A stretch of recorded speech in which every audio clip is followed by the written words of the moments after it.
एक ऐसी राजकुमारी जिसके पास थी खतरनाक जादुई शक्तियां, लेकिन जब उसे अपने ही राज्य को बचाना पड़ा तब उसने जो किया वो किसी ने नहीं सोचा था। नमस्कार दोस्तों, स्वागत है नई कहानी में। बहुत समय पहले सूर्यगढ़ नाम का एक शांत और खुशहाल राज्य था, जहां हर तरफ खुशियां ही खुशियां थीं। लेकिन उस खुशी के पीछे एक गहरा राज छुपा था। उस राज्य की राजकुमारी तारा दिखने में बिल्कुल साधारण थी, लेकिन उसके अंदर छुपी थी एक अद्भुत शक्ति। वो हवा को रोक सकती थी, पानी को अपनी मर्जी से चला सकती थी और कभी कभी उसे भविष्य की झलक भी दिखती थी।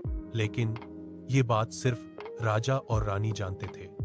राजकुमारी तारा बचपन से ही अलग थी। जब वो सिर्फ 5 साल की थी तब पहली बार उसकी शक्तियां सामने आईं। एक दिन महल के बगीचे में खेलते खेलते तारा अचानक गिर गई और जोर जोर से रोने लगी। तभी अचानक तेज हवाएं चलने लगी, आसमान काला हो गया, पेड़ हिलने लगे, सब लोग डर गए और जैसे ही तारा शांत हुई सब कुछ फिर से सामान्य हो गया। राजकुमारी तारा तब सिर्फ 5 साल की थी, मासूम, चंचल और बिल्कुल बेफिक्र। उसे महल के बगीचे में खेलना बहुत पसंद था।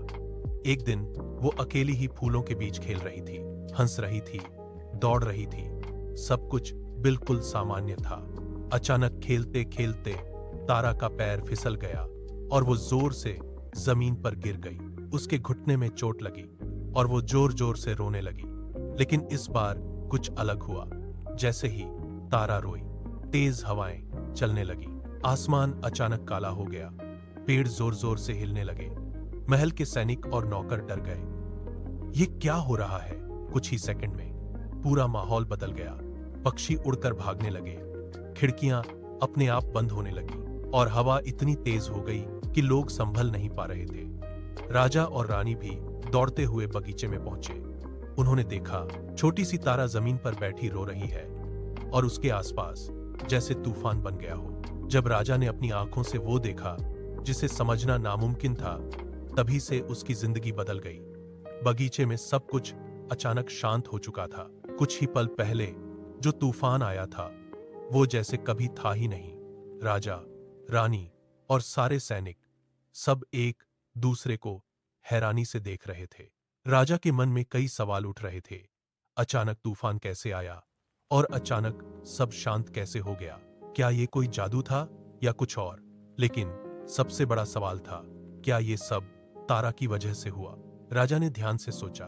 तूफान तब शुरू हुआ जब तारा रो रही थी और जैसे ही वो शांत हुई सब खत्म हो गया। ये कोई संयोग नहीं था। राजा धीरे धीरे तारा के पास गया और उसकी आंखों में देखा तारा मासूम थी। उसे कुछ समझ नहीं आ रहा था, लेकिन राजा समझ चुका था, मेरी बेटी साधारण नहीं है। राजा के अंदर 2 भाव चल रहे थे। एक तरफ पिता का प्यार, दूसरी तरफ अज्ञात का डर। वो सोच रहा था, अगर ये शक्ति नियंत्रण से बाहर हो गई तो, अगर इससे किसी को नुकसान हो गया तो? उसके लिए ये सब समझ से बाहर था। राजा ने तुरंत आदेश दिया, राजवैद्य और तांत्रिक को बुलाओ। कुछ ही देर में दोनों आ गए। उन्होंने पूरे बगीचे को देखा, हवा, पेड़, जमीन, सबका निरीक्षण किया। फिर तारा को देखा। तांत्रिक ने गंभीर आवाज में कहा, महाराज, ये बच्ची साधारण नहीं है। इसके अंदर ऐसी शक्ति है जो या तो राज्य को बचा सकती है या फिर बर्बाद कर सकती है। राजा का दिल जोर से धड़कने लगा। तारा ये सब सुन रही थी, लेकिन उसे कुछ समझ नहीं आ रहा था। वो धीरे से बोली, पिताजी, मैंने क्या किया? राजा कुछ बोल नहीं पाया, क्योंकि सच ये था, तारा ने कुछ गलत नहीं किया था, लेकिन उसकी ताकत सबको डराने लगी थी। सस्पेंस। एंड उस दिन के बाद राजा ने एक ऐसा फैसला लिया जो तारा की पूरी जिंदगी बदलने वाला था। आगे राजा का फैसला सबसे इमोशनल पार्ट होगा। तांत्रिक की बात सुनने के बाद पूरा महल सन्नाटे में डूब गया। राजा रात भर सो नहीं पाया। राजा अपने कमरे में अकेला बैठा था। बार बार वही सवाल उसके मन में घूम रहा था, क्या मेरी बेटी खतरा बन सकती है या वो इस राज्य की रक्षा करेगी? लेकिन डर उसके दिमाग पर हावी हो चुका था। सुबह होते ही राजा ने दरबार बुलाया। सभी मंत्री और सैनिक मौजूद थे। राजा ने भारी आवाज में कहा, आज से राजकुमारी तारा अपनी शक्तियों का इस्तेमाल नहीं करेगी।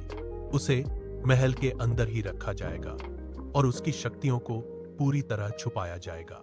जिस ताकत से वो खुद डरती थी, वही ताकत बनी पूरे राज्य की उम्मीद। जब तारा को ये बात पता चली, उसकी आंखों में आंसू आ गए।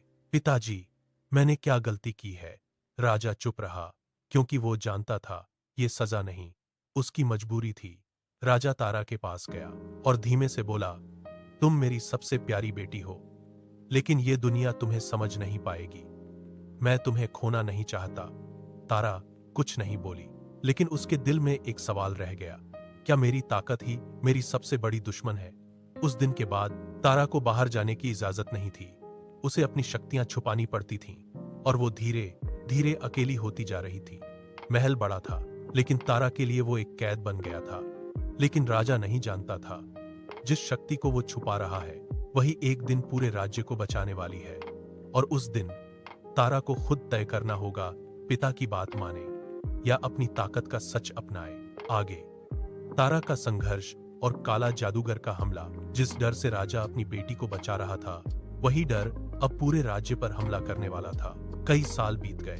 राजकुमारी तारा अब बड़ी हो चुकी थी, लेकिन उसकी जिंदगी अभी भी वही थी। बंद कमरा, छुपी हुई शक्तियां और अंदर ही अंदर बढ़ता हुआ अकेलाप। एक रात आसमान अचानक काला हो गया, चांद बादलों में छुप गया और तेज ठंडी हवाएं चलने लगी। पूरा राज्य घबरा गया। ये क्या हो रहा है? एक रात ध्रुव, इतना अंधेरा क्यों है? गांव में लोग अपने घरों के दरवाजे बंद करने लगे, बच्चे रोने लगे, जानवर अजीब तरह से व्यवहार करने लगे। ऐसा लग रहा था जैसे कोई अदृश्य खतरा पास आ रहा हो। तभी महल के बाहर एक काली परछाई दिखाई दी। धीरे धीरे वो आगे बढ़ी और सामने आया एक भयानक काला जादूगर। उसकी आंखें लाल थीं, उसके चेहरे पर खतरनाक मुस्कान थी और उसके हाथों से काली ऊर्जा निकल रही थी। जादूगर जोर से हंसा, हा हा हा, अब ये राज्य मेरा होगा। उसकी आवाज पूरे महल में गूंज गई। सैनिकों ने उसे रोकने की कोशिश की, लेकिन वो हवा में उछल गए, कुछ ही सेकंड में हार गए। राजा ये सब देखकर घबरा गया। उसे तुरंत एहसास हुआ, ये कोई साधारण दुश्मन नहीं है, ये उसी तरह की ताकत है जिससे मैं सालों पहले डरता था। तारा अपने कमरे में थी, लेकिन जैसे ही ये सब हुआ, उसकी शक्तियां खुद ब खुद जागने लगी। उसे अंदर से महसूस हुआ, ये खतरा मेरे लिए है। तभी अचानक काला जादूगर महल के अंदर आ गया। उसने सीधे तारा की तरफ देखा और मुस्कुराते हुए बोला, आखिर मिल ही गई वो लड़की जिसके पास मेरी जैसी ताकत है। उसे मेरे बारे में कैसे पता? अब तारा के सामने सबसे बड़ा सवाल था, क्या वो अपनी शक्तियां इस्तेमाल करेगी या डर के कारण सब कुछ खो देगी? और यहीं से शुरू होगा सबसे बड़ा युद्ध, ताकत वर्सेस डर। जब एक राजकुमारी को अपने ही डर से लड़ना पड़े, तभी असली ताकत सामने आती है। महल के अंदर सन्नाटा था। सामने खड़ा था काला जादूगर और उसके सामने राजकुमारी तारा। तारा के हाथ कांप रहे थे। उसे अपने पिता की बात याद आ रही थी, अपनी शक्तियां कभी मत दिखाना। लेकिन सामने खड़ा खतरा बहुत बड़ा था। अगर मैंने कुछ नहीं किया तो सब खत्म हो जाएगा। तारा ने गहरी सांस ली और पहली बार बिना डर के बोली, मैं अब नहीं डरूंगी। जैसे ही उसने ये कहा, उसके हाथों से तेज रोशनी निकलने लगी। हवा तेज हो गई, पूरा महल कांपने लगा। काला जादूगर हंसा, आखिरकार तुमने अपनी असली ताकत दिखा ही दी। उसने काली ऊर्जा से हमला किया। अंधेरे की लहर तारा की तरफ बढ़ी।